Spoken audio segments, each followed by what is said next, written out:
মুর্শিদাবাদ জেলার মানুষ আমরা স্বাভাবিকভাবেই যার নেতৃত্বে সারা বাংলার কংগ্রেস উজ্জীবিত,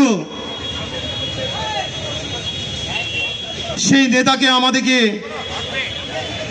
ভারতবর্ষের সংবিধান অনুযায়ী মানুষের রায়কে মেনে নিয়ে পরাজয়কে মেনে নিতে হয়েছিল। কিন্তু এই মুর্শিদাবাদ জেলা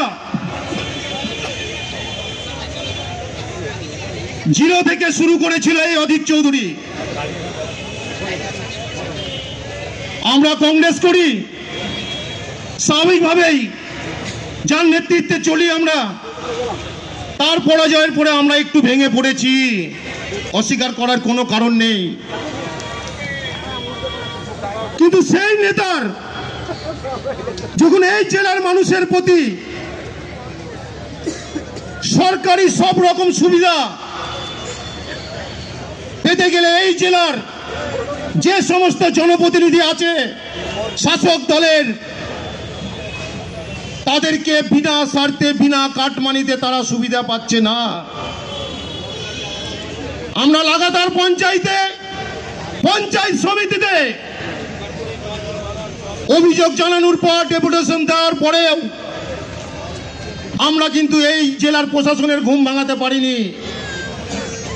কিবা জেলা পরিষদ, কিবা পঞ্চায়েত, কিবা পৌরসভা, কিবা পঞ্চায়েত সমিতি।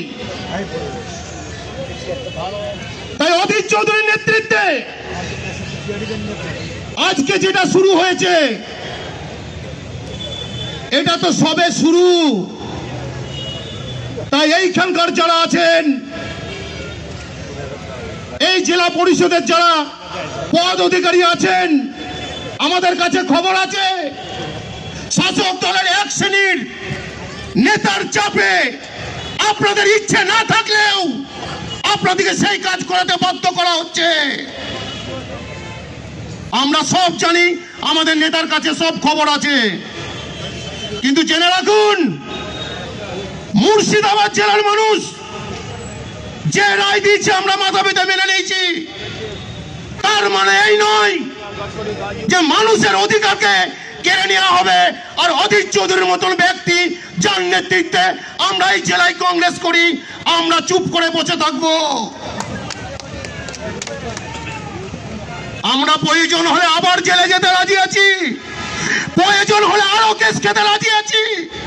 যত কেস আপনারা দিন, যত রকম পারেন এই জেলার কংগ্রেসীদের উপরে অত্যাচার করুন, কিন্তু ভুলে যাবেন না আমাদের নেতা অধীর চৌধুরী।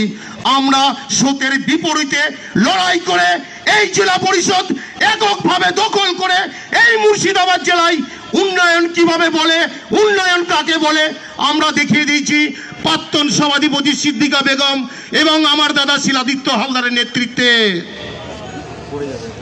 তাই অনেক